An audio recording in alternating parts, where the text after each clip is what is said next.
sentirse mal or no sentirse bien. Sentirse mal or no sentirse bien. Do you know the meaning of this?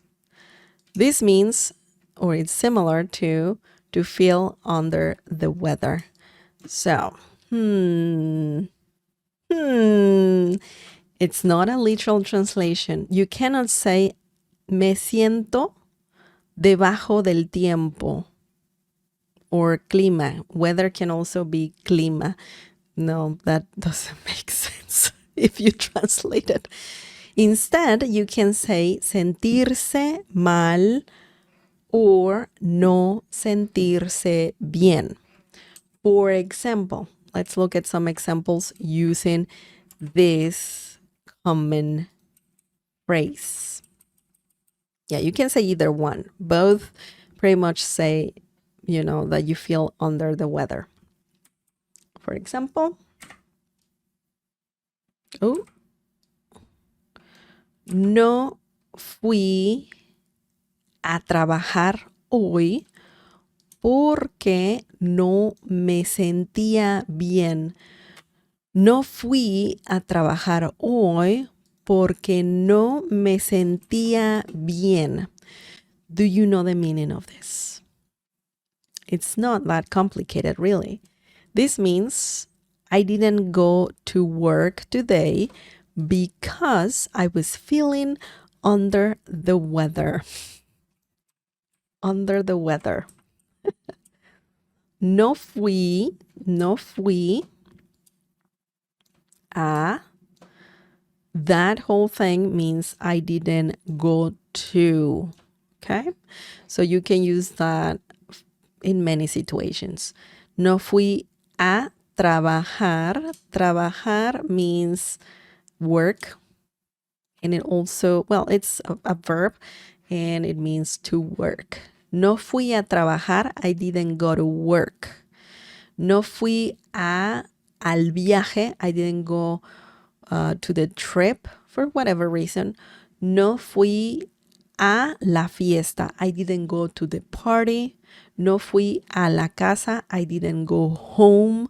So no fui is a very good phrase. That means I didn't go to someplace. In this situation, we're talking about an action. So that also works. And trabajar means to work. Hoy means today. Hoy. Porque, because no me sentía bien. So we're using this phrase right here.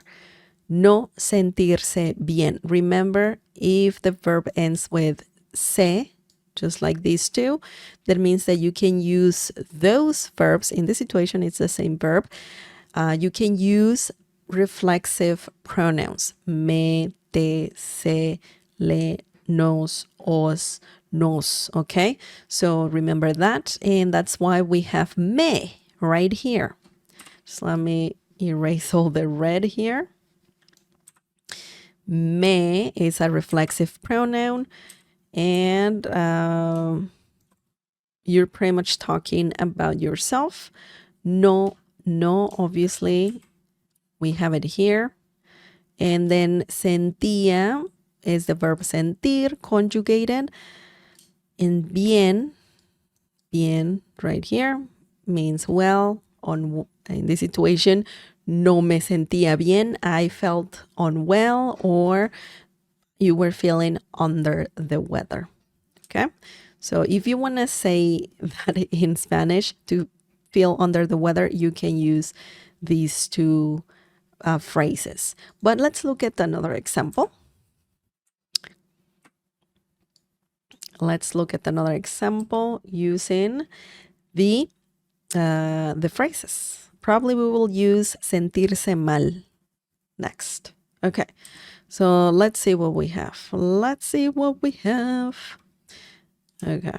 Me siento un poco mal hoy.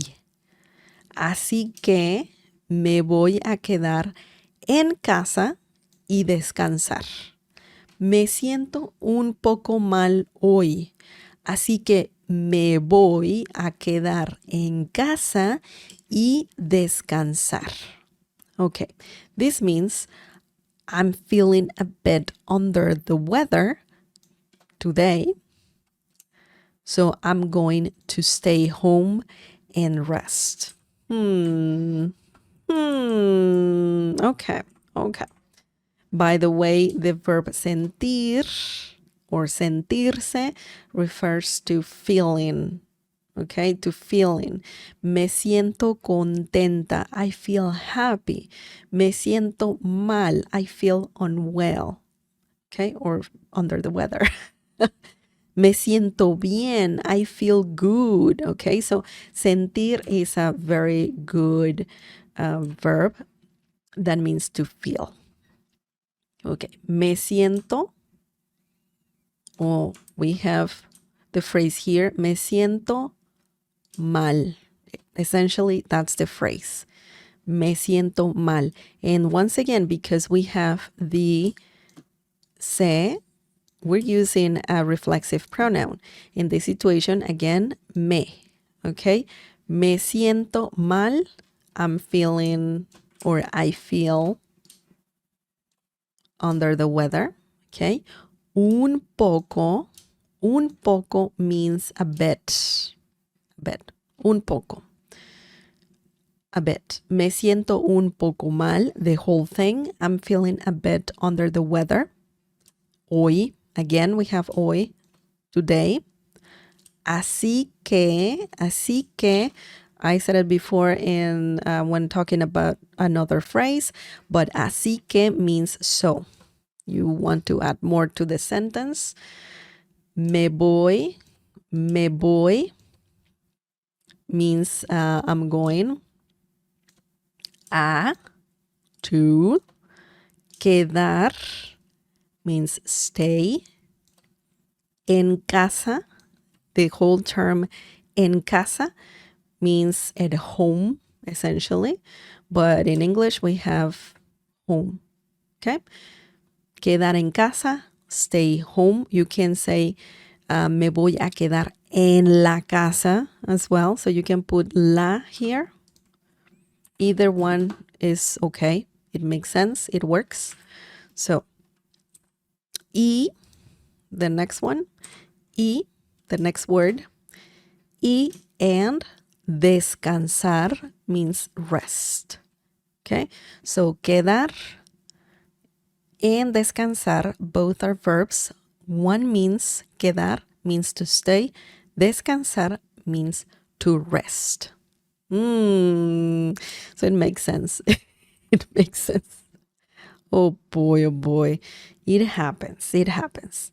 Actually, not long ago, I was feeling under the weather. I'm still feeling under the weather a little bit. Me siento un poquito mal. But it's all good. I mean, in real life. I'm saying in real life. It's not like I'm giving you examples, more examples. But I'm feeling much better. Anyways, do you guys have any questions? Remember, sentirse mal means to feel unwell or to feel under the weather. And no sentirse bien means, you're not feeling well as well. And you also pretty much saying you feel under the weather. So just remember, this is positive. Even though you're saying that you're feeling unwell, it's positive. We don't have no in the phrase.